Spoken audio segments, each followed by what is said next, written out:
بسم اللہ الرحمن الرحیم۔ تمام ناظرین کو انٹلیکچوئل اسلام کی اس نئی پوڈ کاسٹ میں خوش آمدید۔ آج ہم ایک دفعہ پھر بات کریں گے غزہ میں رہنے والے ہمارے مسلمان بھائیوں کی۔ اس کی وجہ یہ ہے کہ اب ٹرمپ نے ایک بورڈ آف پیس اناؤنس کیا ہے۔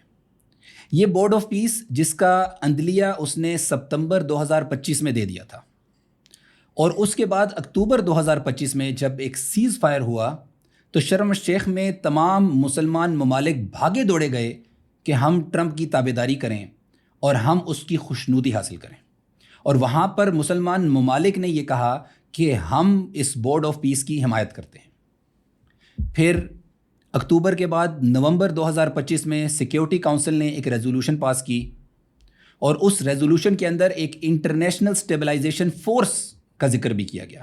ایک بورڈ آف پیس ہوگا اور ایک انٹرنیشنل اسٹیبلائزیشن فورس ہوگی، اور ایک دفعہ پھر یہ بات سامنے آئی کہ مسلمان ممالک کی افواج کو تعینات کیا جائے گا تاکہ فلسطین کی آزادی کے لیے جو جہاد ہے اس کو روکا جائے، وہاں کی مسلح جدوجہد کو، ان کے ہتھیاروں کو چھین لیا جائے۔ پھر جنوری میں ٹرمپ نے بورڈ آف پیس کا باقاعدہ نہ صرف اعلان کیا بلکہ اس کے ممبران کے نام بھی اس نے اعلان کر دیے، جو کہ ہمیں پتہ ہے کہ جو غزہ ایگزیکٹو بورڈ اور فاؤنڈنگ ممبرز کا جو بورڈ ہے اس کے اندر سٹیو وٹکاف جیسے لوگ، اس کے اندر جیرڈ کرشنر جو داماد ہے ٹرمپ کا، اس طرح کے لوگ، مارکو روبیو، یعنی یہود کے ساتھ دینے والے لوگ جو 2 سال تک یہود کے ساتھ کھڑے ہو کر مسلمانوں کے بچوں کو مارتے رہے، وہ لوگ اس بورڈ کا حصہ ہیں۔ وہ بتائیں گے کہ اب غزہ کے اندر کیا ہوگا اور کیا نہیں ہوگا۔ اور جو ایک 15 رکنی فلسطینی ایک کمیٹی بنائی ہے وہ صرف وہاں پر صفائی کا خیال رکھے گی، وہ وہاں پر نالیاں صاف کرنے کا خیال رکھے گی، وہ وہاں پر چھوٹی چھوٹی جو چیزیں ہیں ان کا دھیان رکھے گی، جس طرح ایک میونسپل کمیٹی ہوتی ہے۔ اس پورے معاملے کے اوپر آج ہم آپ کے سامنے کچھ تفصیلی بات رکھنا چاہتے ہیں، اور ہمیں جوائن کیا ہے ہمارے 2 مہمانوں نے۔ پہلے ہمارے مہمان ہیں عمران یوسفزئی۔ السلام علیکم عمران صاحب۔ جی وعلیکم السلام۔ ہمارے دوسرے مہمان ہیں ڈاکٹر اکمل۔ السلام علیکم ڈاکٹر صاحب۔ وعلیکم السلام۔ سب سے پہلے عمران صاحب، بلکہ آپ کو دیکھ کے مجھے یاد آیا آپ ابھی عمرہ کر کے واپس آئے ہیں، بہت بہت مبارک ہو آپ کو عمرے کی۔ کیسا لگا آپ کو عمرے پہ؟ جی بہت شکریہ، اللہ آپ کو بھی یہ جگہیں بار بار دکھائیں انشاءاللہ۔ الحمدللہ اٹس ونڈرفل۔ وہ اقبال نے کہا تھا نا کہ باد خم ہے تو کیا میں تو حجازی ہے میری، نغمہ ہندی ہے تو کیا لے تو حجازی ہے میری۔ تو ہماری جڑیں تو وہیں کی ہیں، اپنی اصل کے ساتھ جڑنے کا موقع ملتا ہے، ہماری شاخیں جتنی بھی پھیل جائیں ہمارا مرکز وہیں ہے، تو اٹس ونڈرفل الحمدللہ۔ بہت شکریہ جی عمران صاحب۔ میرا خیال ہے ہمیں سب سے پہلے تو یہ اس بات سے شروع کرنا چاہیے کہ اصل میں ہوا کیا۔ ابھی ایک ڈیوس میں اکنامک فورم کی ایک مجلس تھی، اور وہاں پر پوری دنیا آئی ہوئی تھی، وہاں پر مغربی ممالک تھے، وہاں پر مسلمان ممالک تھے، اور وہاں پر ایک چارٹر سائن ہوا جس کو بورڈ آف پیس کا وہ چارٹر کہہ رہے ہیں۔ اس میں ٹرمپ تھا اور 19 دیگر ممالک تھے جنہوں نے، اور اس میں 19 دیگر ممالک میں حیرت کی بات یہ ہے کہ مسلمان ممالک زیادہ تھے، مغربی ممالک اتنے اس کے اندر نہیں تھے۔ تو پاکستان کے وزیر اعظم صاحب نے بھی اس کے اوپر نہ صرف سائن کیا بلکہ ایک فخریہ اشارہ بھی کیا کہ جی یہ میں نے سائن کر دیا اس کے اوپر۔ تو سب سے پہلے تو ہمارے ناظرین کو یہ سمجھا دیں کہ ہم نے وہاں چارٹر پہ سائن کر کے اور بورڈ آف پیس کا حصہ بن کے ہم نے کس چیز کے اوپر سائن کیا ہے؟ دیکھیں، اگر میں بالکل سادہ ترین الفاظ میں کہوں تو ہم نے شیطان یا فرعون کو اپنی روح بیچ کر آئے ہیں۔ بڑے سخت الفاظ ہیں، لیکن لٹرلی حقیقت اس سے ذرا بھی مختلف نہیں ہے۔ جو کام امریکہ، اسرائیل اور یورپ کی مشترکہ طاقت 2 لاکھ ٹن سے زیادہ TNT پینک کر حاصل نہیں کر سکی، ٹھیک ہے، جو کہ تقریباً پر اسکوائر کلومیٹر کوئی 2000 ٹن سے بھی زیادہ بنتا ہے، اور ابھی جو لیٹسٹ فگر کے مطابق حقیقی جو اموات ہوئی ہیں وہ 6 لاکھ سے زیادہ ہیں، جس میں 3 لاکھ تقریباً بچے ہیں، اس سے زیادہ بچے ہیں۔ یہ سب کر کے بھی وہ غزہ ہاشم کو حاصل نہیں کر سکے۔ ہم نے وہ ان کے سامنے پلیٹ میں سرنڈر کر کے یہ ان کی ساری ڈیوٹیاں پوری کرنے حاضر ہو گئے۔ ہم نے بیسیکلی کہا ہے کہ میرے آقا، آپ اپنی گوری چمڑی، مقدس چمڑی کا خون کیوں بہاتے ہیں؟ ہمارے فوجی ہیں نا، آپ کے لیے کام کریں گے، آپ سے نہیں ہو رہا۔ دیکھیں، ان کے 4 ٹارگٹس تھے جو انہوں نے اکتوبر کے بعد اپنا ٹارگٹ رکھا تھا، یہود نے اور امریکہ نے۔ تو ان 4 ٹارگٹ میں ایک تھا ٹیک آؤٹ حماس کو ختم کرنا ہے، ڈی ملٹرائز کرنا ہے، نمبر 2 کیا تھا؟ یہ جو سرنگوں کا نیٹ ورک ہے یہ ختم کرنا ہے. انہوں نے کہا کہ ہم اپنے جو یرغمالی جنگی مجرم جو ہمارے اٹھائے گئے ہیں ان کو ہم نے چھڑوانا ہے. اور ساتھ میں جو یہود کا جو وقار انہوں نے جعلی وقار اسٹیبلش کیا تھا 50 60 70 سالوں سے, اس کو جو ڈیمیج ہوا ہے اس کو ہم نے ریسٹور کرنا ہے. اور اس پوری دنیا کی مشترکہ طاقت جو کفر کی طاقت ہے اکٹھی تھی, وہ جرمنی تھا, وہ انگلینڈ ہو یا کوئی اور ہو, اور اس میں مسلم حکمران بھی شامل تھے, اور وہ اس آبجیکٹیو کو حاصل نہ کر سکے, وہ جنگی مجرموں کو نہ چھڑوا سکے. آخر میں معاہدے کے ذریعے ہوا, جنگ کے ذریعے وہ نہیں کر سکے, نہ وہ سرنگیں ختم کر سکے, نہ حماس کو وہ سرنڈر کروا سکے, اور نہ ہی وہ یہود کا وقار بحال ہوا, بلکہ وہ الٹا پوری دنیا میں مسمار ہو کے رہ گیا. اور اب ہمارا حافظ قرآن آرمی چیف اور جو ٹرمپ کا ملازم ہے شہباز شریف, یہ دونوں وہاں جا کے کہتے ہیں کہ سر ہم یہ کرنے کے لیے تیار بیٹھے ہوئے ہیں, آپ نے دعوت نامہ بھیجا, اگلے دن ہم نے اپروو کر کے راتوں رات ڈیووس پہنچ کے اس پہ سائن کر کے تصویریں کھینچ رہے ہیں کہ دیکھیں ہم کرنے والے ہیں نا. اور یہ ایک جانب یہ بھی دعویٰ کرتے ہیں کہ ہمارے پاس 6 لاکھ بیٹل ہارڈنڈ ملٹری ہے, ہم ایک دنیا بھر میں اسلحہ, ہمارا بیٹل ٹیسٹڈ اسلحہ ہمارے پاس ہے, ہم تو $12 ارب کے معاہدے کر رہے ہیں, ہم تو بڑے طاقتور ہو گئے ہیں. اور ہم اور ہمارے جیسے 6-7 ملک جن کی فوجیں امریکہ سے زیادہ ہیں, وہ جا کے سرنڈر کر کے ایک اس کے اوپر سائن کر کے آ گئے. تو عملاً ساتھ میں یہ بھی ہے کہ ہم امریکی جنرل جیفر جو نام ہے اس کو اپنی فوج دے رہے ہیں, کیونکہ اس کا پورا مینڈیٹ تو امریکہ نے طے کیا ہوا. وہ جب چاہے جس کو نکالنا چاہے نکالے, جس کو چاہے رکھے, جو کروانا چاہے کریں.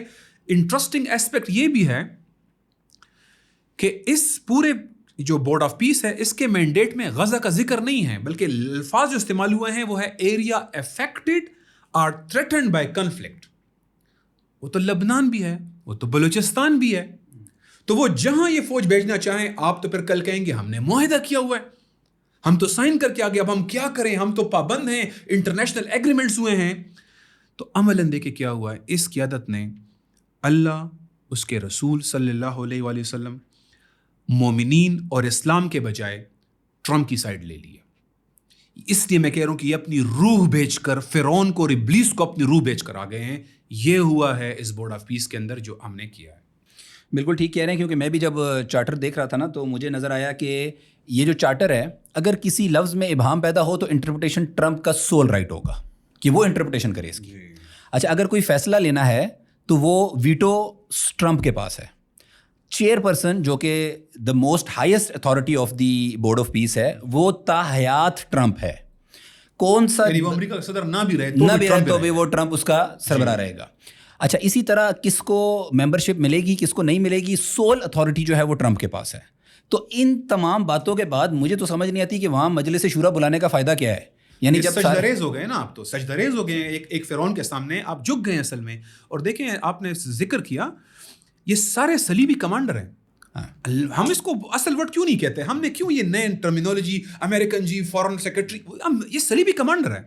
جنرل جیسفر صلیبی کمانڈر ہے, اسٹیو وٹکاف صلیبی کمانڈر ہے, ٹرمپ صلیبی کمانڈر ہے. یہ وہی پرانا پوپ ہے جس نے ساری یورپ کی افواج جمع کی ہوئی تھی, آج اس نے پوری امریکہ اور باقی اور مسلم آرمیز کو جمع کر رہا ہے. یہ سب سے شرمناک بات ہے کہ وہ یہود کی افواج کے ذریعے نہیں لڑ رہا, وہ فیل ہو گئے, اور وہ مسلم افواج کے ذریعے یہ کام کرنا چاہتے ہیں. بالکل ٹھیک. ڈاکٹر صاحب آپ کی طرف آتے ہیں, ہمیں ایک سوال سننے کو ملا, اور وہ سوال یہ تھا کہ یہ جو غزہ میں معاملہ ہے یہ حماس کا اور وہاں پر جو ایک ناجائز یہودی وجود جس کو ہم اسرائیل کے نام سے جانتے ہیں, جو ناجائز طور پہ وہاں بیٹھا ہے, ان کا آپس کا معاملہ ہے. تو اگر حماس کی سائڈ سے یہ بات سامنے آتی ہے کہ جی ہم ایک متفقہ روڈ میپ کے اوپر چلنے کے لیے تیار ہیں, اور اگر یہ جو یہودی وجود ہے اس کی طرف سے آتا ہے کہ ہم بھی اس متفقہ روڈ میپ پہ چلنے کے لیے تیار ہیں, تو پھر ہمارے سامنے کچھ لوگ یہ سوال کھڑا کرتے ہیں جی آپ لوگ کیوں چاہتے ہیں کہ یہ مسئلہ بنا رہے, اور آپ کیوں امن نہیں قائم ہونا دینا چاہتے ہیں؟ جزاک اللہ خیر. دیکھیں, نیریٹو کو کنٹرول کرنا آلموسٹ مسئلے کو آدھا حل کرنے کے برابر ہے, کیونکہ جس طریقے سے آپ نیریٹو رکھیں گے ویسے ہی سولوشنز آئیں گے. یہ اس خطے کا, میں کہوں گا خطے کے اندر یہ مسئلہ تقریباً 100 سال سے اوپر اس کو ہونے کو ہو گئے. اور سب سے پہلے جو ہے تو تھیوڈور ہرزل جو ہے سلطان عبدالحمید صاحب کے پاس آیا تھا, اور یہاں پر زمینیں خریدنے کی ٹھیک ہے, یہاں ریاست قائم کرنے کی بات نہیں تھی. زمین خریدنے کی اجازت مانگنے کے لیے وہ آیا تھا, اور سلطان عبد الحمید نے کہا تھا نہیں, یہ وہ زمین ہے جس کے لیے ہم نے اپنا خون بہایا ہے, اور اس میں سے تمہیں کچھ نہیں مل سکتا سوائے ہاں اگر تم اس خلافت کو ختم کر دو, پھر اس کے بعد تم جو چاہو کر سکتے. یہ مسلمانوں کا, یہ اس امت کا ایشو تھا, اور اس کو اس امت کے لیے نہیں, اس میں بھی جب سلطان عبد الحمید نے کہا تھا کہ اس کے لیے ہم نے خون بہایا, وہ یہ نہیں تھا, وہ پچھلے 1400 سال کی 1300 سال کی بات کر رہے تھے کہ یار 1300 سال میں ہم مسلسل اس جگہ کا دفاع کرتے ہوئے آ رہے ہیں. اب یہ نہیں ہو سکتا کہ ہم کچھ پیسوں کے عوض اس کو تمہارے اوپر بیچ دیں, کیونکہ ہرزن نے خالی یہ نہیں کہا تھا, اس نے کہا تھا کہ ہم آپ کا سارا قرضہ اتار دیں گے. بہت بڑی آفر تھی, ٹھیک ہے, کہ آپ کے اوپر جتنا بھی قرضہ ہے ریاست کی شکل میں وہ ہم اتار دیں گے. یہ امت کا مسئلہ تھا. اچھا, پھر گریجولی جو ہے تو امت کے اندر نیشنلزم کے, نیشن اسٹیٹ کے, خود مختاری کے آئیڈیاز جو ہیں تو داخل کیے گئے.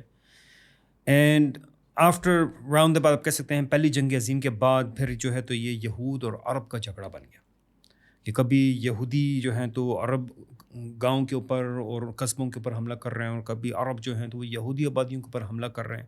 وہ 1936 کی, 39 کی, 44 کی, مختلف پورے کا پورا ایک 1918 سے لے کر 1948 تک کی ایک آپ کو تاریخ ملتی ہے.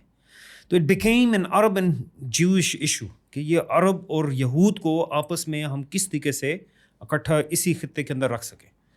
اور وہاں پر پھر آپ کے پاس ایک طرف بات یہ آ گئی, چلو اچھا ہم یہود کو ایک ریاست دے دیتے ہیں اور عربوں کی ایک ریاست ہو جائے گی, ٹھیک ہے, 2 اسٹیٹ سولوشن ایک بن گیا.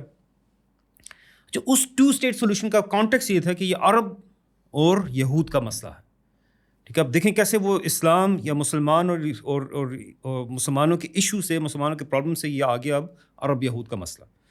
پھر اب آپ کے پاس اس کو عرب بھی بیچ میں سے نکال لیے گئے, اور اس کو کہہ دیا گیا یہ فلسطین اور یہود کا مسئلہ ہے, ٹھیک ہے. اور اس کانٹیکس کے اندر ان دونوں کے درمیان میں کوئی ٹسل ہو رہی ہے, کیا ہونا چاہیے, دریائے اردن کا مغربی کنارہ ہے, مغرب کے اوپر جو رہتے ہیں ان کے ساتھ کیا کرنا چاہیے, کیا نہیں کرنا چاہیے, غزہ والے ہیں کیا ہونا چاہیے, 48 کے نکبہ میں جو ہے تو اتنے لاکھ لوگوں کو یہاں سے بے گھر کر دیا گیا تھا, رائٹ آف ریٹرن ریفیوجیز کے پاس ہونا چاہیے, نہیں ہونا چاہیے, وہ آ جائیں گے تو کیا ہوگا کیا نہیں ہوگا. پھر فلسطین سے اس کو فردر کٹ ڈاؤن کر کے یہ صرف اور صرف بن گیا PLO اور اسرائیل کا مسئلہ, خاص طور پر آسلو ایگریمنٹ کے بعد 1992 کے بعد. کہ یہ اب جو ہے تو یاسر عرفات ہے, اس کی PLO ہے, اس کا فتح گروپ ہے, اور اسرائیل کا مسئلہ.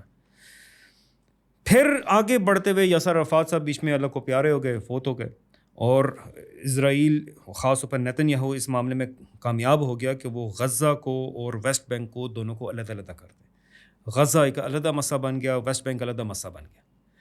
اب جو ہے تو ہم دیکھ رہے ہیں وہ کہتے ہیں کہ غزہ اور اسرائیل کا مسئلہ ہے, اور اب دیکھ رہے ہیں نا کیسے امت کے مسئلے سے شروع ہوتے ہوئے عرب, اور عرب کے مسئلے سے فلسطین, اور فلسطین کے مسئلے سے PLO, اور PLO سے آگے جاتے ہوئے پھر جو ہے تو یہ اب صرف غزہ کا مسئلہ رہ گیا.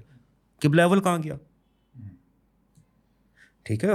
ویسٹ بینک کے مقبوضہ جات ہیں وہ کہاں گئے, روزانہ وہاں سیکولر وائلنس ہو رہا ہے, روزانہ کی بنیاد پہ گھر مساجد جلائے جا رہے ہیں, لوگوں کو قتل کیا جا رہا ہے, شہید کیا جا رہا ہے, وہ کدھر گیا, وہ ڈسکشن کہاں ہے. خالی غزہ کیوں مسئلہ بن گیا ہے, خالی غزہ, اور اس ٹائم غزہ کے بھی ایشو کو فردر اور چھوٹا کرتے ہوئے یہاں پر ایشو یہ نہیں رہا کہ غزہ کو ریزالو کرنا ہے, بلکہ یہ ہے کہ غزہ میں لوگ کھلے آسمان کے نیچے ٹھنڈ میں بارش میں خیموں میں پڑے ہوئے ہیں, ان کو اور خیمے چاہیے, ان کو اور جو ہیں تو آٹا چاہیے, بسکٹ چاہیے, ادویات چاہیے. اس مسئلے کو, یہ نیریٹو کو دیکھیں نا کہ وہ نیریٹو کیسے کنٹرول ہو رہا ہے, اور ہمارے حکمران ہم پر یہی نیریٹو سیل کرنا چاہ رہے ہیں. مسئلہ کیا ہے کہ وہاں پر پناہ گزین ہیں, ٹینٹ میں ہیں, اور ان کے اپنے گھر تھے نا. یہ سوال کدھر گیا, وہ گھر کس نے تباہ کیے ہیں, یہ سوال کیا کدھر گیا. بھئی ان کو تباہ کرنے والے کا ہاتھ ہم کیسے روک سکتے ہیں, یہ سوال کدھر گیا. ہم کیوں کر جو ہیں تو اپنی تاریخ بار بار دہرا رہے ہیں. وہ چچنیا کی بات ہو, بوسنیا کی بات ہو, برما کی بات ہو, افغانستان کی بات ہو, کشمیر کی بات ہو, ہم ظالم کا ہاتھ نہیں روکتے, اور مظلوم جو ہوتا ہے ہم اس کی مدد کے لیے ٹینٹ اور بسترے اور بسکٹ لے کے پہنچ جاتے ہیں کہ یار یہ مظلوم ہے, ہم نے ان کی ہیلپ کرنی. اس میں ایک انٹرسٹنگ ایسپیکٹ اور بھی ہے, اور یہ ہے کہ جب امت تو چونکہ اس کو امہ کا مسئلہ کے طور پہ دیکھتی ہے, اور جب امت نکلتی ہے, امت بائیکاٹ کرتی ہے, امت آواز اٹھاتی ہے, تو اب کیسے اس کو امہ کا ایشو نہ بنائے. تو اس کا حل یہ ہے کہ آپ کہیں ڈینش لوگ آپ سے زیادہ نکلتے ہیں, امریکی لوگ آپ سے زیادہ نکل رہے ہیں, انگلینڈ میں تو لوگ نکل رہے ہیں. تو یہ تو انسانی المیہ ہے, یہ کوئی مسلمانوں کا ایشو نہیں ہے, یہ انسانی. تو وہ ایک دم اس کو نا ایک ملٹری آکوپیشن اور امہ is joining their brother, feeling for their brothers, اور وہ اپنے بردرز کا دفاع چاہتی ہے اور اس کے لیے افواج موبلائز کرنا چاہتی ہے. وہ کہتے ہیں نہیں, وہاں پہ ایک انسانی المیہ ہے اور اس کو پوری انسانیت فیل کرتی ہے, یہ کوئی مسلمانوں کا ایشو نہیں ہے. آپ کیا بولیں گے؟ بولتے تو یورپ والے, کیونکہ وہاں بولنے کی کچھ آزادی ہے, اور یہاں پہ آپ بولتے ہیں تو آپ کو غائب کر دیا جاتا ہے, جس طرح آج جمیل بیرام کو غائب کیا ہوا ہے انہوں نے. اور جو غزہ کے لیے جو لوگ بولتے ہیں ان کے اوپر کیس کر دیے, ان کا جھنڈا اٹھانے پہ پابندی ہے, اور خفیہ بریفنگیں مل رہی ہیں تمام صحافیوں کو راتوں رات کہ جناب اس پہ بولنا نہیں ہے. اپنے چیل ایکٹیویٹ کر دیے کہ جو بولتا ہے تو اس کے اوپر اس کو ایک سمبل بنا دیا جاتا ہے, عبرت کا نشان بنا دیا جاتا ہے. تو پھر دکھایا جاتا ہے کہ دیکھیں آپ کیا فیل کر رہے ہیں, آپ کی تو فیلنگ ہی نہیں ہے, آپ تو چپ بیٹھے ہوئے ہیں, بولتے تو وہ ہیں. تو آپ یہ امہ کا ایشو نہیں ہے, یہ انسانیت کا ایشو ہے جس پہ سب مشترک ہیں, اور وہ المیہ ہے, انسانی المیہ کے طور پہ اس کو پیش کیا جاتا ہے. Exactly this was what Al Jazeera was doing. یہ ویسٹ نے کوشش کی کہ اس کو ایسے پروجیکٹ کریں تاکہ امہ کا ایشو نہ نظر آئے. اور اس کی پیچھے جو بنیادی وجہ ہے وہ یہ ہے کہ اگر یہ امت کا یا اسلام کا ایشو ہوگا تو پھر حل بھی امت اور اسلام کی طرف سے آئے گا. تو جب آپ نیریٹو کو چینج کر دیں گے تو پھر حل اس ریالٹی سے نکلے گا. دیٹس وائی انہوں نے نیریٹو کو ہی چینج کر دیا. اٹس ناٹ اباؤٹ کہ حماس یا غزہ. یہ ہوا نا کہ امریکی یونیورسٹیوں میں یونیورسٹی اپنی فنڈنگ اسرائیل میں نہ کریں, وہ انویسٹمنٹ بند کر دیں, ایسے مسائل بائیکاٹ کیا جائے, یہ کیا جائے. اس مسئلے کو ادھر سوئچ کیا گیا بجائے کہ آرمیز جائیں. کسی یورپ اور امریکہ کے اندر کسی نے ڈیمانڈ نہیں کیا کہ ڈینش آرمی جائے اور وہ اسرائیل کا مقابلہ کرے اور فلسطینیوں کو ریسکیو کرے. مسلم لوگ ڈیمانڈ کر رہے تھے. وہ اس چھوٹی موٹی چیزوں سے کنات اس پہ نہیں کرنے کو تیار تھے کہ ہم صرف چندہ بھجوا دیں. وہ چاہتے تھے فوج جائے. کیسے ہمارے مسلمان وہاں پہ اس حالت میں ہو اور ہم یہاں پہ بیٹھ کے چندے ڈبے میں پیسے ڈال کے اپنے آپ کو مطمئن کر دیں. وہ اس پہ تیار نہیں تھے. اچھا عمران صاحب, یہ تو دیکھیں سارے چاہتے ہیں, تمام لوگوں کی خواہش ہے کہ ہم مسجد اقصیٰ کو آزاد کروا لیں, ہم فلسطین کو آزاد کرا لیں. تمام مسلمانوں کی خواہش ہے کہ مسلمان افواج وہاں پہ سجدہ کریں جا کے مسجد اقصیٰ کے اندر. لیکن کچھ ہمارے جو انفلوئنشلز ہیں, یا آپ ایسے کہہ لیں کہ وہ لوگ جو دنیا کی سیاست کے اندر چاہتے ہیں کہ ہم کچھ اپنا کردار ادا کریں, وہ یہ ہمیں جواب دیتے ہیں کہ کچھ گراؤنڈ ریالٹی ہم آپ کو بتاتے ہیں, اس کے مطابق دیکھیں نا کہ کیا معاملات ہیں اور کیسے ہیں. ہم مثال کے طور پہ وہ ہمیں کہتے ہیں کہ ایک ورلڈ آرڈر ہے, اس کے اندر امریکہ, آپ اس کو بدماش سمجھتے ہیں, ٹھیک ہے وہ بدماش ہے, لیکن وہ بدماش ہے اور اس کے سامنے ہماری بدماشی ابھی نہیں چل رہی, ہم کچھ نہیں, ہم کمزور ہیں اس کے سامنے. اور فلسطین کو آزاد کرانے کا مطلب صرف یہود سے لڑنا تو نہیں ہے, اس کا مطلب تو امریکہ سے لڑنا ہے. تو اس کمزوری کے باعث اسلام بھی, ایک اور دلیل یہ دی جاتی ہے, اسلام بھی کہتا ہے کہ کمزوری میں اگر ہیں تو آپ کو کچھ چھوٹ مل سکتی ہے. تو یہ والا جو آرگیومنٹ ہے کہ ٹھیک ہے ہمارے دل بھی دھڑکتے ہیں, ہم بھی بھیجنا چاہتے ہیں افواج کو, لیکن ابھی نہیں ہو سکتا کیونکہ ابھی ہم ایک کمزوری کی حالت میں, ٹھیک ہے ہمیں کچھ تیاری کرنے دیں. اچھا دیکھیں, میں آپ سے ایک سوال کرتا ہوں. 180 ملکوں نے اس پہ دستخط نہیں کی, آپ نے کیوں کیا؟ کیا مجبوری ہے؟ جواب دیں مجھے, کیوں؟ I want to stop here. I want you to think. 180 ملکوں نے دستخط نہیں کیے, آپ نے کیوں کی؟ وہ مر نہیں رہے, ان کو مسئلہ نہیں ہوگا. آپ کو سب سے آخر میں اگر آپ یہ کرتے اور یہ دلیل پیش کرتے, میں سن بھی لیتا. ٹھیک ہے, دیکھیں آپ کو یہ جو لوگ یہ بات کر رہے ہیں, ہم سن رہے ہیں اکا دکا لوگوں سے اس طرح کی بات آتی ہے. یہ ان کی اپنی دلیل نہیں ہے, یہ میں بڑا کلیئر کہہ رہا ہوں. یہ ان کی اپنی دلیل نہیں ہے, یہ ان کو پڑھایا گیا ہے, یہ ان کو پڑھوایا گیا ہے. اور یہ ایک طلسم, جادو نہیں ہوتا, جادو میں ایک جادو کے اندر نا آپ کو لگتا ہے جب کچھ ایسا ہے. اور یہ وہ فرعون کے جادوگر نہیں جو رسیوں کو سانپ بنا کے پیش کرتے تھے, اور لوگ سانپ کے طور پہ دیکھتے تھے اس کو, لوگوں کو نظر آتا تھا کہ سانپ ہے, لیکن وہ سب جادو تھا. اور جب موسیٰ علیہ السلام نے اپنی عصا پھینکی اور وہ اژدہا بن گیا اور اس نے سارے سانپ ہڑپ کر لیے, تو سب سجدے میں گر گئے کہ یہ سب جادو تھا. اب میں آپ کو یہ بات جو میں نے ایک اسلامک ہسٹری سے ایک چیز نکال کے آپ کے سامنے رکھی ہے, میں آپ کے سامنے اس کو کلیکٹ کرنا چاہتا ہوں. دیکھیں 1990s کے اندر نا ہمیں کچھ لوگوں نے پڑھوایا کہ ہمارا ایک فوجی ہی 20 ہندو فوجیوں کے برابر ہوتا ہے. اور ہمیں اس طرح کے جملے آپ نے سنیں گے کہ وہ پیشاب پینے والے لوگ ہماری کیا مقابلہ کر لیں گے, ہندو بنیا ایسا ایسا. ہم نے سارے جملے سنے نا. اس وقت کوئی یہ نہیں کہتا تھا کہ ہم انڈیا سے مقابلہ نہیں کر سکتے, یہ کوئی نہیں کہتا تھا. پھر سرکار کیونکہ اس وقت ہم جہادی بیچ رہے تھے, ہماری ایک پالیسی تھی, اسٹیٹ کی پالیسی تھی, تو ہم ایسے سوچتے تھے. پھر 25 سال ہمیں ایک اور سبق پڑھایا گیا انڈیا کا مقابلہ کیسے کریں, وہ 5 گنا بڑی طاقت ہے. جو ابھی جنریشن پیدا ہوئی, گروم ہوئی, انہوں نے یہی سنا.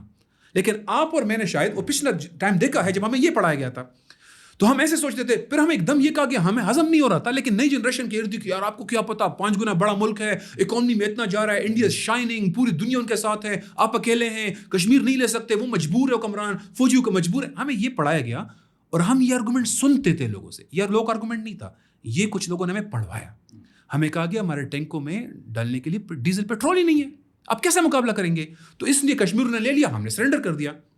اور پھر مئی 2025 ہو گیا اور ایک دم ہمیں لگا یہ 25 سال سب کچھ جھوٹ تھا. انڈیا کی تو کوئی حیثیت نہیں. 2 دن میں ان کے 35 جہاز لاک کر دیے تھا. اب تو کہہ رہے کہ ہم 35 جہاز لاک کر کے بیٹھے ہوئے تھے. ہم تو اڑا کے رکھ دیتے ان کو, بس ہم کر کے رکھ دیتے. ہماری تو یہ حیثیت تھی, ہم تو نو فلائی زون امپوز کر دیتے, ہم کشمیر بھی لے سکتے تھے. ایک دم طلسم ختم ہو گیا نا. ایسے ایک طلسم ہمارے سامنے ایک اور رکھا گیا جو 70 سال سے چل رہا ہے. یہ تو 25 سالہ طلسم تھا, اس سے پہلے کچھ اور طلسم تھا. وہ طلسم یہ تھا کہ یہود انڈیفیٹیبل ہیں, وہ ناقابل تسخیر ہیں, انوینسیبل ہیں. انہوں نے تو 6 دن میں 6 ملکوں کو شکست دے دی تھی. اس سے یہ وادی سینا چھین لیا, اس سے یہ چھین لیا, غرب اردن چھین لیا, گولان ہائٹ چھین لی. وہ تو کیا لوگ ہیں, ہماری تو کوئی حیثیت ہی نہیں ہے. یہ 60-70 سال ہمیں گول کے پلایا گیا کہ ہم بھی چاہتے ہیں لیکن ہم مجبور ہیں. اور پھر اکتوبر 23 ہو گیا اور ہم ان کے لوگوں کو اغوا کر کے لے آئے, چند لڑکے, ٹھیک ہے, سیکلوں پہ گئے, سیکلوں میں تھے, وہ اغوا کر کے لے آئے. سارا طلسم ٹوٹ گیا. اب اس طلسم کو واپس لانا چاہتے ہیں. جو 3 سال جنگوں کے ساتھ پوری دنیا کی طاقت ملا کر نہیں کر سکے, وہ اب صرف دھمکیوں, سنو ہم یہ کہہ رہے ہیں, میں فرعون ہوں, میں غصے میں آ جاؤں گا, یہ کر کے مجھ سے کروا رہے ہیں یہ لوگ. اچھا, امریکہ کا طلسم بھی دیکھ لیتے ہیں. ہالی ووڈ کے ذریعے بہت بڑا طلسم بنا ہوا تھا. وہ تو آپ سوچنے سے پہلے آپ کے گھر میں آ کے اس طرح ہٹ کر دے گا, وہ ایسے کر دے گا. انہوں نے دیکھیں صدر کو اغوا کر لیا, انہوں نے یہ کر لیا, وہ کیا طاقت ہے. ہم دیکھ چکے ہیں ان کو بگرام سے بھاگتے ہوئے, ہم دیکھ چکے ہیں ان کے پاس رات کے اندھیرے میں بھاگے, کسی کو بتائے بغیر, کرمبل کیے سارا اس نے. ہم ان کو یہاں اسلام آباد کے اندر سیرین اور اس میں چھپا کے لا رہے تھے ان کو. یہ ان کی حیثیت تھی. وہ 20 سال میں جو ایسے لوگ جن کے پاس کوئی اینٹی ایئر کرافٹ گن بھی نہیں ہے, ان کا مقابلہ نہیں کر سکے. ہم نے, امان صاحب لوگوں کو شاید پتہ نہ ہو, یمن سے وہ بھاگے ہیں, وہ لبنان سے بھاگے ہیں, وہ صومالیہ میں ان کی ڈیلٹا فورس کو ہمارے فوجی بچا رہے تھے. ہمارے فوجی گئے تھے یہ صومالیہ کے اندر, ان کی ڈیلٹا فورس جو کہ صدر کو اغوا کر کے لا رہی ہے نا, اس فورس کو جب لوگوں نے فائر کر کے گھیر لیا تو ہمارے فوجی ان کو چھڑوا رہے تھے. یہ ان کی حیثیت تھی. یہ طلسم ہے, اور یہ طلسم غزہ نے توڑ دیا ہے. آپ کا سارا اسلحہ $45 ارب پہنچا کے آپ نہیں جیت سکے. آپ 200 ہیروشیما کے نیوکلیر بم گرا کے نہیں کر سکے. ٹھیک ہے, آپ مجھے کہہ رہے ہیں ہم بڑے کمزور ہیں, اس لیے حالات کے ساتھ چلنا پڑتا ہے. بھائی 180 ملکوں نے کیوں دستخط نہیں کیا, آپ نے کیوں کیا بتائیں مجھے. آپ نے ایک رات میں کیوں پہنچ گئے وہاں پہ. آپ وہاں مسکرا کے یہ کیوں فخر سے بتا رہے ہیں کہ میں فرعون کا خاص بندہ ہوں, یہ کیوں بتا رہے ہیں. آپ کو دنیا کے سارے ملک ایسے دیکھ رہے ہیں کہ یہ کیا چاپلوس ہے, یہ کتنا بڑا چپڑاسی ہے بندہ, ایسے آپ کو دیکھ رہے ہیں. شرم کسی, پشتو میں ایک محاورہ ہے کہ کاش شرم کسی بیڑ بکری کا نام ہوتا, ہم آپ کو بازار سے خرید کے آپ کو دے سکتے. اتنی شرم نہیں ہے آپ میں. آپ ہمیں صبح شام کبھی کہتے ہیں ہم بہت مضبوط ہیں, کبھی کہتے ہیں ہم بہت کمزور ہیں, ہم کچھ نہیں کر سکتے. عملاً ٹرمپ صرف دھمکیوں کے ذریعے کر رہا ہے, اور یہ لوگ اس کو کور اپ کے طور پہ یوز کریں. لیکن اس دفعہ یہ بالکل دا کنگ از نیکڈ. ویسے بھی دیکھنے والوں کو تو بالکل سمجھ آ گئی ہے. جب پریکٹیکلی نا آپ ایسے سمجھیں, لوگ یہ کہتے ہیں جی کہ وہ یہود کی فوج تھی, پریکٹیکلی وہ امریکہ تھا, امریکہ کی فوج تھی, امریکہ کا اسلحہ تھا, امریکہ کے لوگ تھے, کرائے کے قاتل, امریکہ کی کمانڈ تھی وہاں پر, اس نے سارا اسلحہ دیا, اور اس کے باوجود 20 سے 25 ہزار لوگ کنٹرول نہیں ہوئے, نہیں جیت سکے وہ وہاں پر. ٹرمپ کو خدا بنا رکھا ہے, جیسے رزق اور اجل اس کے ہاتھ میں. لٹرلی یہ بات ابھی فضل الرحمان صاحب پارلیمنٹ میں بول رہے تھے کہ یہ شرک تک پہنچ گئے, یہ شرک کر رہے ہیں اس وقت نا, طاغوت کی اطاعت کر رہے ہیں یہ لوگ. یعنی وہ مجبوری والے آرگومنٹ بہت دور کی بات ہے, یہ تو طاغوت کی اطاعت کر کے شرک تک پہنچ چکے ہیں, اس لیول پہ چلے گئے. یہ کس طرح کی خارجہ پالیسی ہے کہ ٹرمپ کی چاپلوسی ہماری خارجہ پالیسی ہے. لٹرلی میں بتا رہا ہوں, اسٹریٹجک سرکل اس کو ایسی دیکھتے ہیں کہ اس کو پلیز کرنے سے ہمیں کچھ فائنینشیل مراحت مل سکتی ہے. وہ اس کو معاشی آسودگی کے لیے ٹرمپ کی چاپلوسی کو ایز اے خارجہ پالیسی دیکھ رہے ہیں. اس وقت ہمارے جو پرانے لوگ جو پریگمیٹک لوگ ہیں, جو امریکہ کے ساتھ تعلقات بناتے رہے ہیں, چلتے رہے ہیں, وہ کہہ رہے ہیں یار معاف کر دیں, بس کر دیں یار, خدا کا خوف کریں, کس جگہ پہ آپ جھک رہے ہیں یار, کیا ہو گیا آپ لوگوں کو. وہ بھی کہہ رہے ہیں کہ یار آپ کیا کر رہے ہیں اتنا. وہ کہتے ہیں کنگ از نیکڈ. ایبسلیوٹلی یہ جو عام لوگ دلائل دیتے ہیں, یہ صرف ان کے چیلوں کے دلائل دہرا رہے ہیں. ان کے پاس کوئی دلیل نہیں ہے. یہ صرف آپ کو ایسی ڈرانے والی باتیں کر رہے ہوتے ہیں, ان کے پاس کچھ دلیل نہیں ہے. انہوں نے اس کو خدا بنا رکھا ہے, نعوذ باللہ. ڈاکٹر صاحب آپ کی طرف آتے ہیں. یہ تو بہرحال صاحب بصیرت لوگ بالکل جانتے ہیں اس بات کو کہ جو مسلمان افواج ہیں وہ بالکل کیپیبلٹی رکھتی ہیں, لیکن جان بوجھ کے کچھ لوگ یہ بتانا چاہتے ہیں کہ مسلمان ایک کمزور لوگ ہیں, یہ مسلمانوں کی افواج جو ہے وہ کمزور ہیں, اور یہ کمزوری ثابت کرنے کے بعد اپنی جھوٹ کو چھپانے کے لیے وہ یہ کرتے ہیں کہ وہ ایک صلح حدیبیہ کا ایک واقعہ تھا جس کو وہ استعمال کرتے ہیں, اور وہ کہتے ہیں جی دیکھیں وہاں پر بھی مسلمانوں نے ایک کچھ کمزور شرائط کے اوپر معاملے کو ڈیل کر لیا تھا. تو اگر وقتی طور پر کچھ کمزور شرائط کے ساتھ اب ہم ڈیل کر رہے ہیں تو اس کی ہمیں اس حکمت عملی کے ساتھ چلنے دیں آگے کی طرف. اس کے اوپر اگر جناب دیکھیں, سب سے پہلا سوال تو بن جاتا ہے یہاں پر کہ پاکستان کے تھنکرز ہیں, پالیسی میکرز ہیں, اسٹریٹجک مطلب جو ہے تو آبزرورز ہیں, سوچ کیا رہے ہیں, اینڈ گیم کیا ہے, آگے ڈیسٹینیشن اپنے لیے بحیثیت ایک قوم کے, ریاست کے, ایک امت کے کیا سمجھتے ہیں. صلح حدیبیہ رسول اللہ صلی اللہ علیہ وسلم کی طرف سے ایک بریلینٹ پلان تھا جو کہ اس وقت کی اسلامی ریاست کو کس طریقے سے پورے کے پورے عربین پیننسولا کے اوپر ایک ڈومیننٹ پاور کے اوپر لے آئے. 5 ہجری میں غزوہ خندق ہوئی جب پورا عرب جو ہے تمام قبائل آپس میں جمع ہو کر عرب نیٹو مسلمانوں کے اوپر چڑھ دوڑا, اور اس سے بچنے کے لیے مدینہ میں مسلمانوں نے خندق بنائی, اور خندق ایک طرف جو ہیں مشرکین اور کفار ہیں, دوسری طرف مسلمان ہیں. نا اس چیز کو ذہن میں رکھتے ہوئے کہ وہ آئے ہیں ہمیں ایلیمنیٹ کرنے کے لیے, اور اس کے چند مہینوں بعد, ٹھیک ہے, یہاں سالوں کی بات نہیں ہو رہی ہے کہ چلو کوئی بات نہیں, غم غصہ جو ہے تو دور ہو گیا ہوگا, پگھل گیا ہوگا, چند مہینوں بعد رسول اللہ صلی اللہ علیہ وسلم اعلان کرتے ہیں پبلکلی دور دور تک کہ جو میرے ساتھ جانا چاہتا ہے چلے, میں عمرے کے لیے جا رہا ہوں.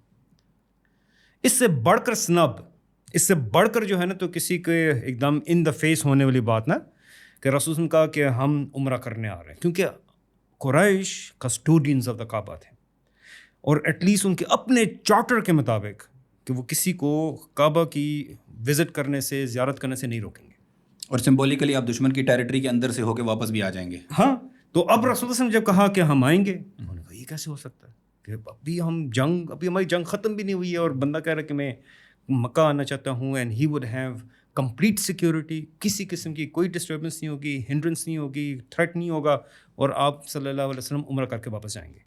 ان کو پوائنٹ پر رکھنا تھا, ان کو فورس کرنا تھا بیٹھنے کے لیے, نیگوشیٹ کرنے کے لیے. کیوں؟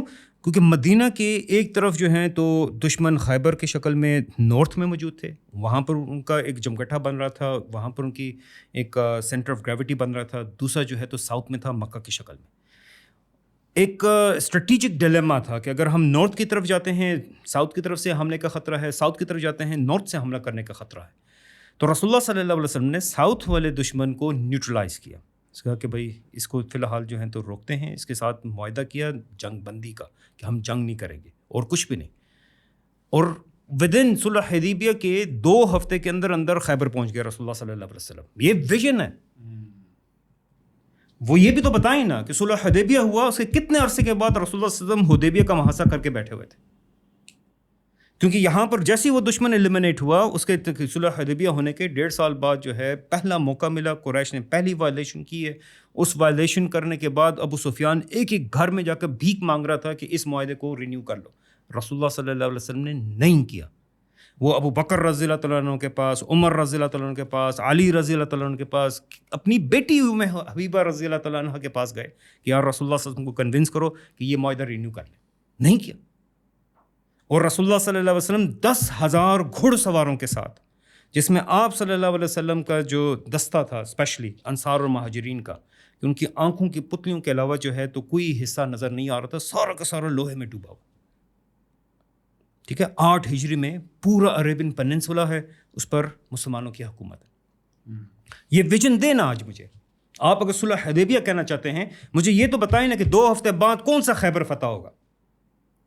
کہ اصل سوال یہ ہے کہ آپ مجھے صلح حدیبیہ کا جو ہے آرگومنٹ دینا چاہتے ہیں. میں اس ڈیٹیل میں نہیں جاتا کہ اسلام میں صلح کا ہدنہ کا جو ہے تو لمیٹیشنز کیا ہیں, کس بات پر ہو سکتی ہے, کس بات پہ نہیں ہو سکتی. کیا آپ مجھے بتائیں اگر لاہور دشمن کے قبضے میں چلا جائے تو آپ سیز فائر کی بات کریں گے, آپ جنگ بندی کی بات کریں گے, آپ صلح حدیبیہ کی مثال لے کر آئیں گے؟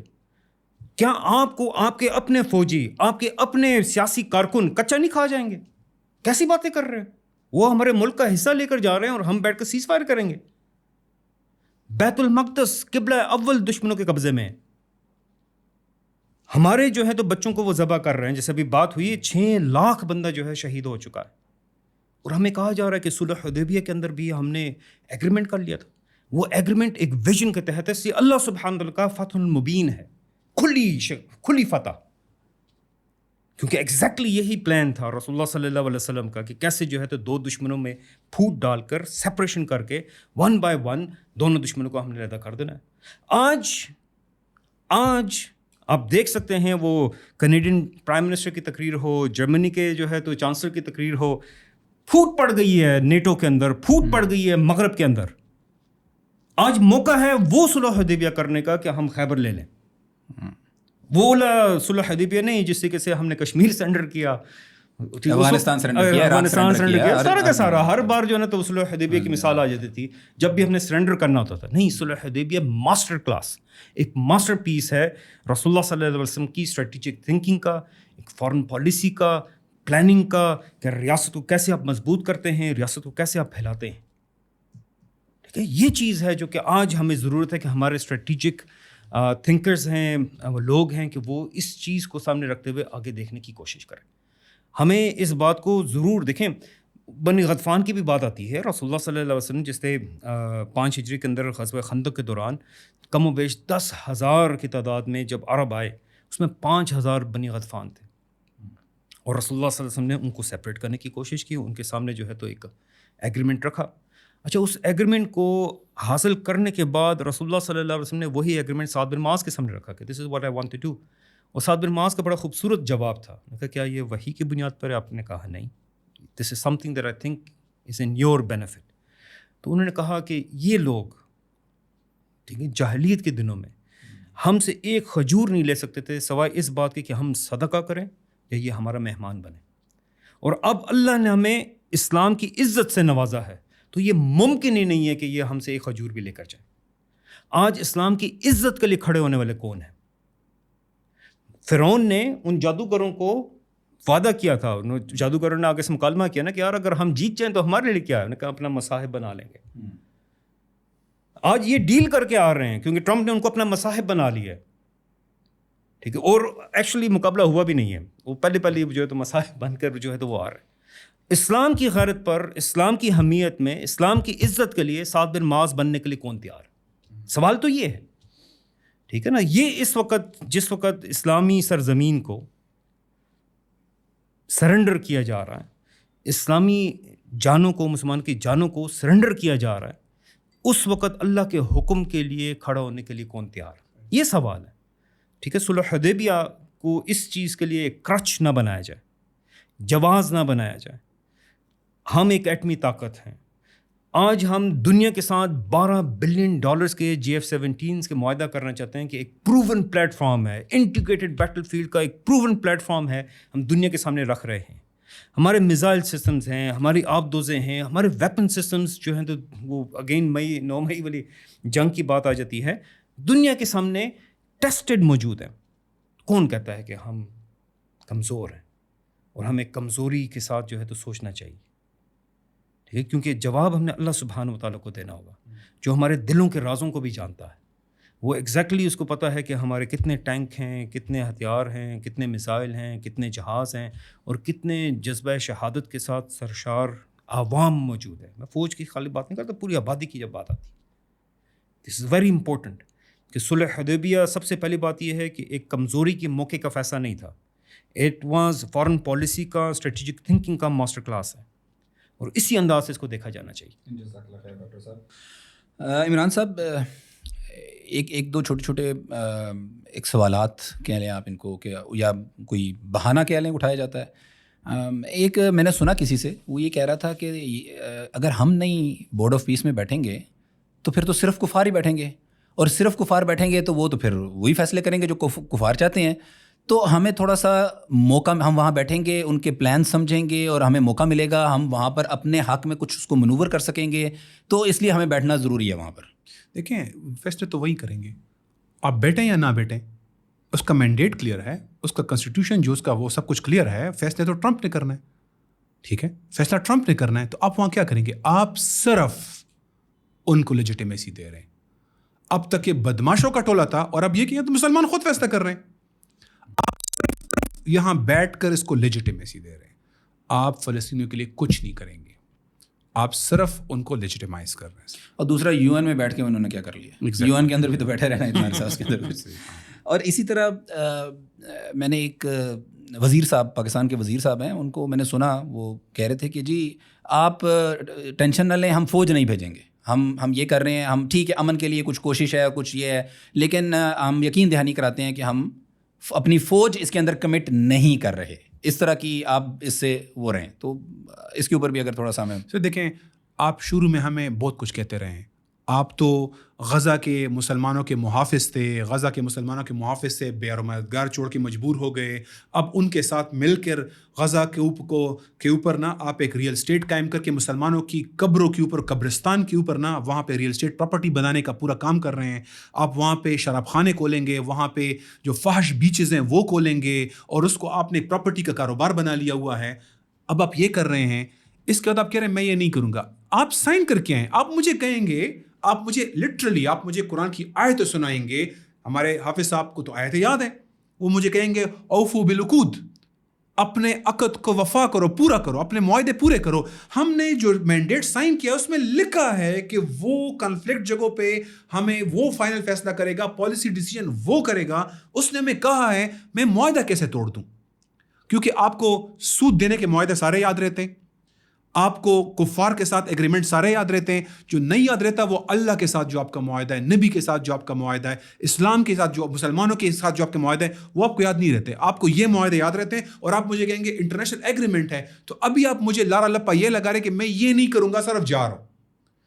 10 دن بعد جب میں اس پہ مان جاؤں گا تو پھر اگلی بات کہیں گے کہ یار مجبور ہو گیا ہوں میں. جس طرح اب یہاں مجبور ہو گئے, ادھر بھی مجبور ہو جائیں گے. انفیکٹ آلریڈی یہ لیکس چھوڑ رہے ہیں کہ 4000 بندے جو ہیں فلاں لانسر ڈویژن اور دس ڈویژن اور یہ بریگیڈ اور یہ چیز, ان کو انسٹرکشن مل چکی ہے, بس وہ فائنل آرڈر آتے ہیں رہتے ہیں, اور ہم یہ کر رہے ہیں. اور آپ ابھی اس وقت پاکستان کے صحافیوں کو بلا کر, باقی لوگوں کو بلا کر اس پہ پوری بریفنگیں دے رہے ہیں کہ ہم یہ کرنے والے ہیں, اور آپ ذرا اس کے لیے رہنما بنائیں. ابھی تو اس وقت آپ یہ کر رہے ہیں. تو آپ پہلے دن جب سخت الیکشن لوگ آئے, اور ایون جن لوگوں سے آپ سمجھتے تھے کہ ہمارے اپنے لوگ ہیں, وہ بھی کہہ رہے ہیں کہ یہ تو کلی غداری ہے, تو آپ کہہ رہے ہیں نہیں یہ نہیں کر رہے, یہ نہیں کر رہے. 10 دن بعد آپ یہ بھی کہیں گے, تو ہم کیوں اس پہ ٹرسٹ کریں؟ آپ نے جو کر لیا ہے یہ کرنے والا کام تھا, کہ ہم اگلے سٹیپس کے بات کہیں کہ یار وہ تو نہیں کریں گے. جو کب کر چکے ہیں نا وہ بھی کرنے والے کام نہیں تھے, اس پہ بھی آپ نے کہا تھا نہیں کریں گے, آپ کر چکے ہیں. اچھا, یہ بات ایسے کی جاتی ہے کہ ہم فوج نہیں بھیجیں گے جیسے کہ مائنس فوج جو باقی معاہدہ ہے وہ غداری سے کم ہے کچھ. وہ اتنی بڑی غداری ہے جتنی بڑی غداری جو ہے وہ فوج بھیجنا ہے. تو آپ بالکل ٹھیک فرما رہے ہیں ڈاکٹر صاحب. جو بھی انٹرنیشنل پالیٹکس کے اوپر نظر رکھتا ہے نا, اس کو بہت واضح انداز میں یہ سمجھ آ گئی کہ اب رول بیسڈ ورلڈ آرڈر ختم ہو چکا ہے. اب اس وقت خیر وہ ختم کافی عرصے تھا, اب اس کی جنازہ پڑھنے کا وقت آ گیا ہے. اب یورپ بھی کسی مختلف وجوہات کی بنا پہ ناراض ہے. اچھا, امریکہ ایسے دھمکیاں دیتا ہے, مجھے کینیڈا چاہیے, مجھے گرین لینڈ چاہیے, مجھے یہ چاہیے, مجھے وہ اس کا صدر چاہیے وینزویلا کا, مجھے مطلب وہ ایسے جیسے کہ پوری دنیا جو ہے وہ اس کا کوئی گھر ہے اور وہاں پر وہ اپنا حکم چلا رہا ہو. تو دس از اس لیول کی بدماشی, اور رشیا اور چائنا سے آلریڈی اس کا پڑا ہے. تو ایک انٹرنیشنل ایرینا کے اندر ہمیں نظر آتا ہے کہ ورلڈ آرڈر میں دراڑیں پڑ چکی ہیں.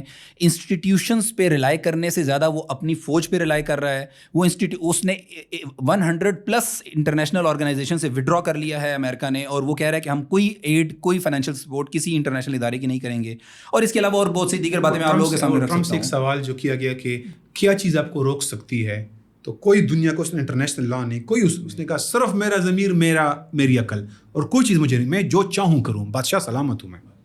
تو یہ جو کرمبلنگ ورلڈ آرڈر ہے آپ کیسے دیکھ رہے ہیں کہ یہ دوبارہ یہ بچ سکے گا یا نہیں بچ سکے گا, اور کون سنبھال سکتا ہے اس کو یا کوئی بھی نہیں سنبھال سکتا؟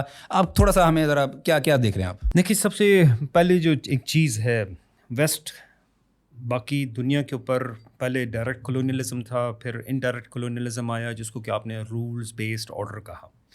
اس رولز بیسڈ آرڈر کا سب سے مین میں کہوں گا ڈسٹنگوشنگ فیچر تو یہی تھا کہ وہ جہاں کہیں کرتے تھے, کہیں سیکیورٹی کا مسئلہ ہے, کہیں فریڈمز کا مسئلہ ہے, کہیں ہیومن رائٹس کا مسئلہ ہے, اور اس معاملے کے اوپر انٹرونشن کرتے تھے. اب آ کر جو ہے تو ٹرمپ نے, بلکہ کچھ عرصے سے میں کہوں گا, صرف ٹرمپ ہی کی بات نہیں ہے, وہ جو تھوڑا بہت انہوں نے ایک فساد رکھا ہوا تھا, ایک تھوڑا بہت ملمہ کاری کی ہوئی تھی, وہ ختم کر دی. جو حقیقت ہے ویسٹرن کولونیلزم کی وہ سامنے آ گئی. مگر اس میں جو دو باتیں میں سامنے رکھنا چاہتا ہوں. نمبر ایک بات تو یہ ہے کہ اس کے اپنے اتحادیوں نے اس بات کا اعلان کیا, بلکہ یہ ورلڈ اکنامک فورم ڈیووس کے اندر جو سوئٹزرلینڈ میں ہوا تو کائنڈ آف فاتح خانی تھی. کینیڈین پرائم منسٹر سیدھا سیدھا آ کے یہ بات کر ہاں کہ یار یہ کیا آپ لوگ جو تو ہمارے پاس زور زبردستی کرنے کی کوشش کر رہے ہیں. مگر اس میں جو سب سے اہم بات ہے, سو اہم نقطہ ہے کہ یہ ورلڈ آرڈر ہمارے کندھوں کے اوپر کھڑا ہے. اچھا, یا ہماری بے ساکھیوں کے اوپر کھڑا ہے. ٹھیک ہے, ہم نے یعنی جس ٹائم سوویت یونین کو کنٹین کرنے کی بات آئی تو گرین بیلٹ کے نام کے اوپر ترکی, ایران, پاکستان کے اندر, افغانستان کے اندر جو ہے تو اسلامک ایموشنز, اسلامک تھاٹس کو پروان چڑھایا گیا تاکہ جو ریڈ آن سلاٹ ہے, سوشلزم کا آن سلاٹ ہے, اس کو جو ہے تو روکا جا سکے. ہم نے جو بائی پولر ورلڈ تھا اس کو یونیپولر کر کے دیا ہے. ٹھیک ہے, ہمارے جو ہے تو ذخائر تھے تیل کے, جس ٹائم امریکہ نے رینیگ کیا, اپنے ایگریمنٹس کو توڑا, بینکرپسی ڈکلیئر کی کہ یار میں جو ہوں تو ٹھیک ہے آپ کے ساتھ کمٹ کیا تھا کہ $1 ایگزیکٹلی کہ آپ کو جو ہے تو 1 آؤنس گولڈ جو ہوگا وہ $35 کے عوض میں ملے گا برٹن ووڈ ایگریمنٹ کے تحت, میں نہیں دے سکتا. ٹھیک ہے, کموڈٹی بیسڈ آپ کے پاس ایک کرنسی تھی, اس کے پیچھے سے سونا کی طاقت ہٹی ہے. ہم نے کہا کوئی بات نہیں, ہم آپ کو پیٹرول دیتے ہیں.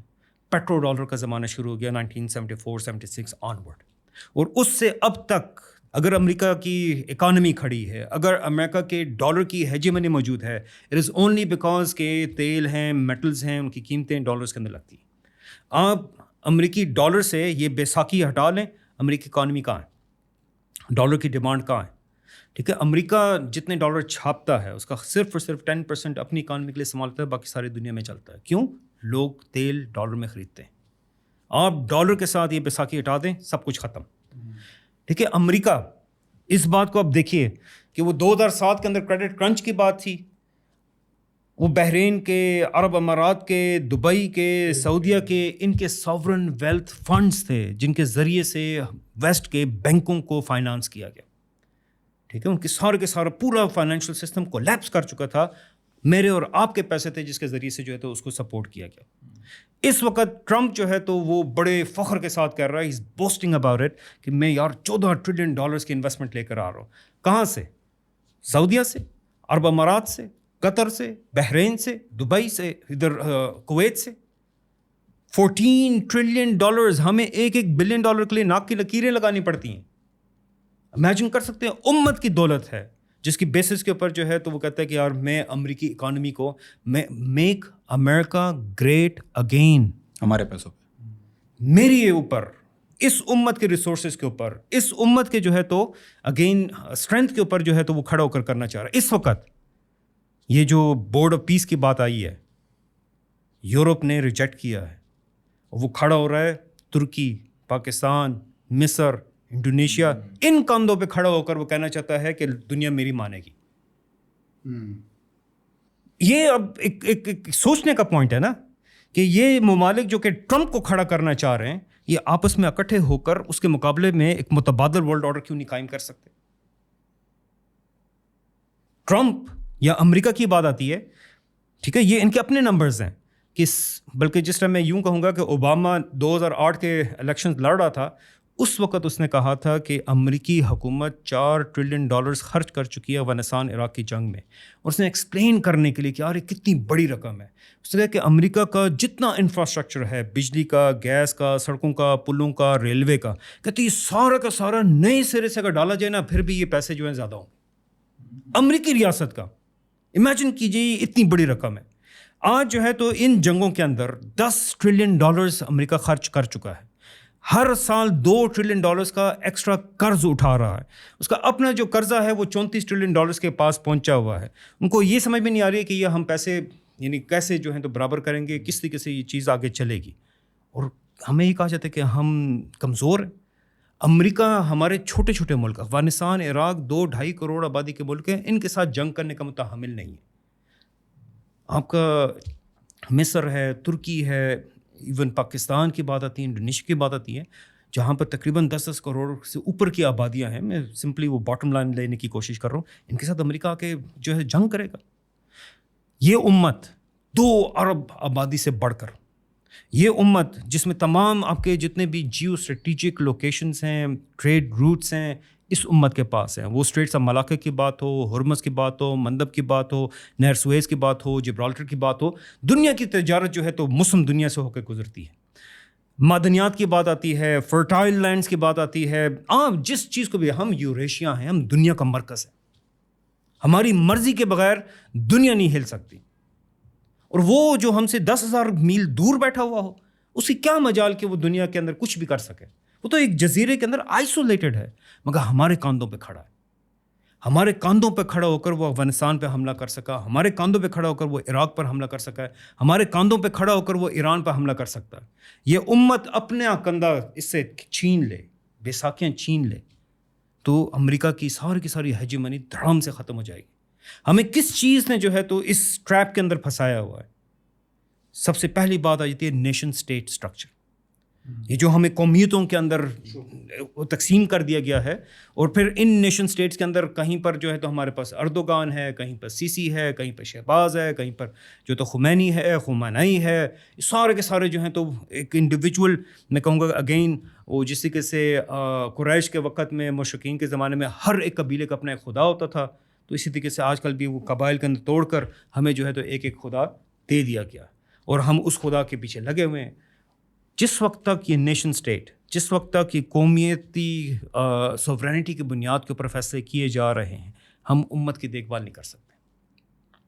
امت کی دیکھ بھال تو دور کی بات ہے, ہم رسول اللہ صلی اللہ علیہ وسلم کی ناموس کی حفاظت نہیں کر سکتے ہیں, ہم قرآن کی حفاظت نہیں کر سکتے ہیں. ہمارے مقدسات یعنی بیت المقدس تو پچھلے تقریباً 67 سے جتنے بھی سال بنتے ہیں, 60-70 سال انہیں لگے ہیں, قبضے میں موجود ہے. ہم اس کو آزاد نہیں کرا سک رہے. اس سے بڑھ کر امریکی کانگریس مین آن دا ریکڈ ہیں جو کہ کہتے ہیں کہ کعبہ کے اوپر ایک ایٹم بم گرا دینا چاہیے, بس ایک ہی بار سارا کا سارا مسئلہ ختم ہو جائے گا. ٹھیک ہے, یہ وہ چیز ہے. اس کے مقابلے میں نیشن اسٹیٹ سے پیچھے آپ چلے جائیں, ہماری 1300 سال کی تاریخ ہے, اور ہر ایک زمانہ جو ہے تو آپ کو اس کے اندر انتہائی میں کہوں گا کہ چنے ہوئے موتی مل جائیں گے کہ یار یہ امت کیسے رسپانس کرتی ہے اپنے چیلنجز کو, اپنے اوپر آنے والے سانحات کو. ٹھیک ہے, ہمیں جس چیز نے کمزور کیا ہوا ہے وہ نیشن اسٹیٹس ہے. جس وقت تک ہم نیشن اسٹیٹ اسٹرکچر کو ریجیکٹ نہیں کرتے ہیں, ہم کمزور ہوتے رہیں گے, ہمیں اور کمزور کیا جاتا رہے گا. شام ہے 300 میں توڑنے کی بات ہو رہی ہے, یمن ہے 200 میں توڑنے کی بات ہو رہی ہے, سوڈان ہے پہلے توڑ دیا تھا اب اس کو اور آگے توڑنے کی بات ہو رہی ہے, پاکستان ہے اس کے اندر بھی سمرنگ ایشوز موجود ہیں جو کسی بھی وقت امریکہ چاہے گا تو اس کو کر سکتا ہے. بلکہ یہی بورڈ آف پیس ہے جو کانفلکٹ ایریاز میں جائے گا, کل کو شاید بلوچستان بھی بیچ میں آ جائے. ٹھیک ہے, تو ہم نے جس وقت تک بحیثیت ایک مسلمان ہونے کے اللہ سبحانہ و تعالیٰ کی شریعت کو پکڑ کر اپنے مسائل کو حل کرنے کی کوشش نہیں کریں گے, and we don't recognize our position of strength. ٹھیک ہے, if you don't recognize our position of strength تو اللہ تعالیٰ آپ کو موقع دے رہا ہے اور آپ اس موقع سے فائدہ نہیں اٹھا رہے, الٹا آپ اس کو مضبوط کر رہے ہیں, ہم اس دشمن کو مضبوط کر رہے ہیں. عمران صاحب, آج میں نا مسئلے کی حقیقت میں نہیں جانا چاہتا, میں حل کے پیچھے بھی نہیں جانا چاہتا کہ حل کیا ہے. اس کی وجہ یہ ہے کہ مسئلہ بھی تمام لوگوں کو واضح ہے اور حل بھی تمام لوگوں کو واضح ہے. سب کو پتہ ہے کہ مسئلہ عدم وحدت ہے اور سب کو پتہ ہے حل وحدت ہے. مسلمان آپس میں یونیفائی ہو جائیں گے تو مسئلے ختم ہو جائیں گے. سب کو پتہ ہے کہ مسئلہ یہ ہے کہ ہم امریکہ کے غلام ہیں, اور سب کو پتہ ہے حل کہ ہم غلامی سے آزاد ہونا ہے.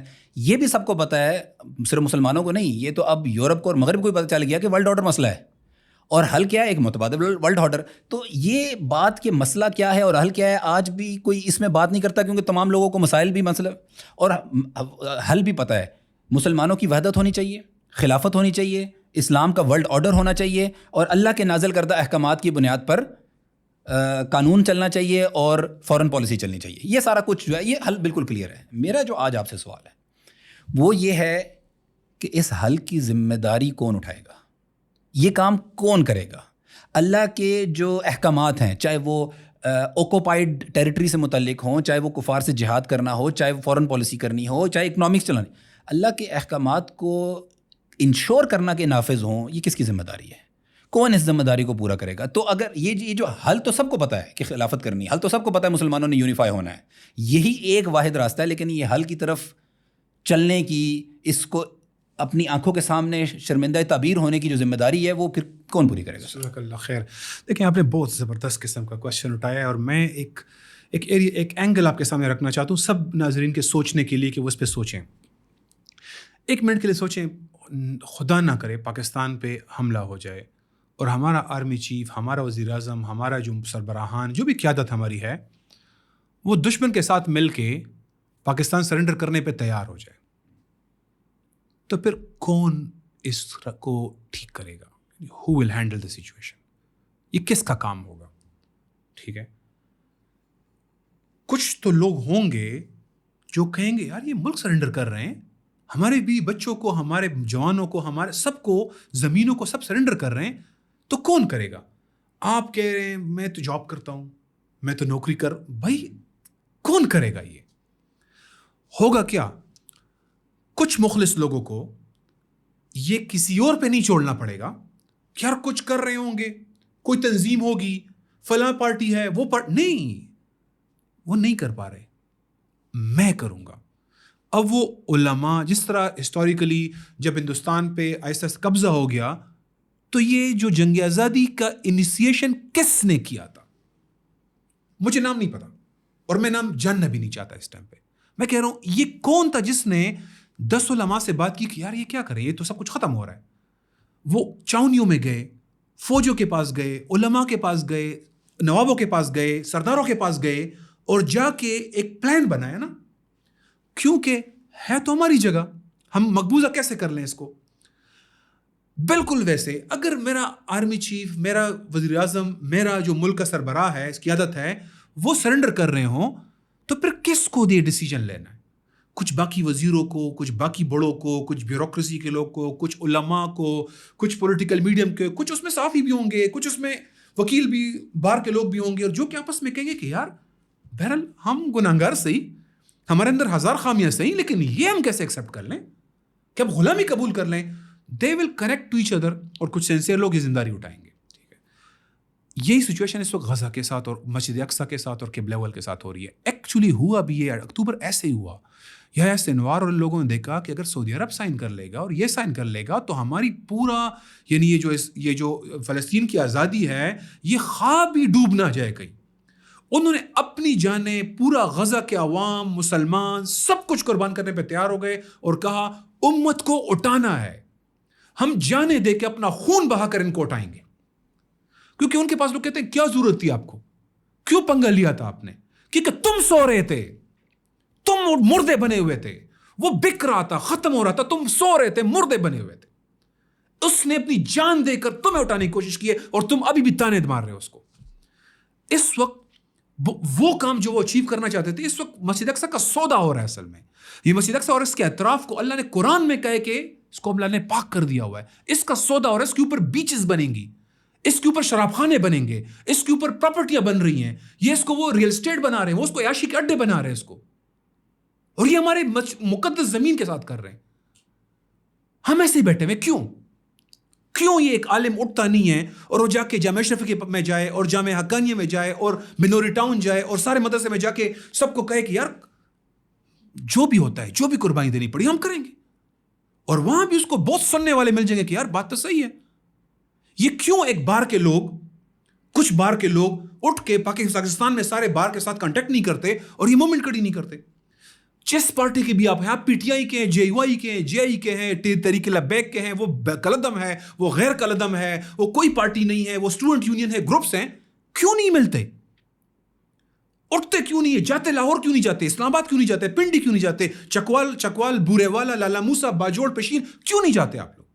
یہاں سے چھوڑیں جائیں دبئی جائیں, یہاں سے اٹھ کے جائیں سوڈان جائیں اور لوگوں سے کہیں کہ یار گلوبل موومنٹ کھڑی کرتے ہیں, ہمیں خلافت چاہیے. یہ حکمران بک گئے ہوئے ہیں, سب بک گئے ہوئے ہیں, ہمیں لارے لپے لگا رہے ہیں, ہمیں جھوٹ بول رہے ہیں, یہ سب ہمیں کرنا ہے. ہم میں سے مخلص کوئی نہیں ہے جو ذمہ داری اٹھا لے. ہم نے گھروں میں ٹسوے باندھے, ہمیں رونا ہے, بس ہمیں کرنا ہے نا.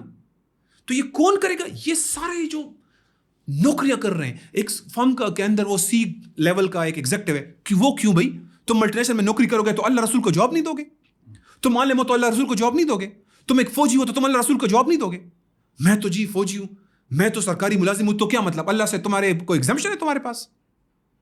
کیا ایگزمپشن ہے تمہارے پاس؟ تم یونین میں تو تاجر برادری ہوں, ہم تو تاجر لوگ ہیں, تو کیا مطلب اللہ کو جواب نہیں دو گے؟ تم قبلہ اول تمہارے سامنے بک جائے گا, تم اپنا دکان چلاؤ گے, تو اپنا بزنس چلاؤ گے, کس کو جواب نہیں دو گے اللہ کو؟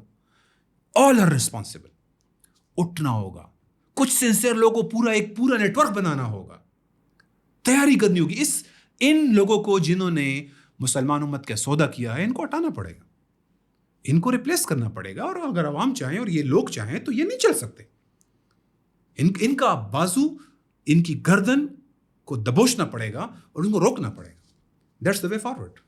بہت شکریہ عمران صاحب, اور بہت شکریہ ڈاکٹر صاحب آپ کا بھی. میں دونوں مہمانوں کا بہت زیادہ شکریہ ادا کرتا ہوں, اور اسی کے ساتھ ہم آج اپنی اس نشست کا جو ہے وہ خاتمہ کریں گے. ناظرین, اس صدی کی سب سے بڑی غداری طے پا چکی. اس صدی کی سب سے بڑی غداری کے اوپر مسلمان حکمرانوں نے اپنے دستخط کر کے اپنا نام غداروں میں لکھوا لیا. مسلمان حکمرانوں نے صف بندی جو ہوئی باطل کی اور حق کی, اس میں سے باطل کی صف کو اختیار کر لیا. انہوں نے اپنا فیصلہ کر لیا کہ وہ اللہ کے ساتھ نہیں کھڑے, وہ اللہ کے رسول کے ساتھ نہیں کھڑے, وہ مومنین کے ساتھ نہیں کھڑے. انہوں نے یہ فیصلہ کر لیا ہے وہ طاغوت کے ساتھ کھڑے ہیں, وہ کفر کے ساتھ کھڑے ہیں, وہ اللہ کے مقابلے کی صفوں میں جا کے کھڑے ہیں. لیکن اب ہم نے یہ فیصلہ کرنا ہے کہ ہم کس صف میں کھڑے ہیں. کیا ہم خاموش رہیں گے اور غداری ہوتے ہوئے دیکھیں گے؟ کیا ہم خاموش رہیں گے اور قبلہ اول کو بکتے ہوئے اور مسمار ہوتے ہوئے دیکھیں گے؟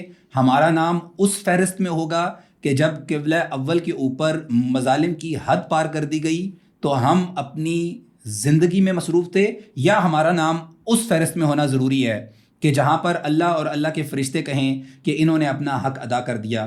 اور یہ لازم ہے ہمارے اوپر کہ ہم اپنا حق ادا کریں, ہم اپنی گردن سے اس بدنامی اور غداری کا طوق اتار دیں, اور ہم جو ہمارے بس میں ہے وہ تمام کام ہم کریں اس مقصد سے کہ نہ صرف اس غداری کو روکیں گے بلکہ ورلڈ آرڈر کو بھی چیلنج کریں گے, مسلمانوں کو اکٹھا کریں گے, اور اللہ کے اذن سے اس خلافت کو قائم کریں گے جس کی بشارت اللہ کے نبی نے دی, ثم تکون خلافہ علی منہاج نبوہ. وآخر دعوانا الحمد للہ رب العالمین.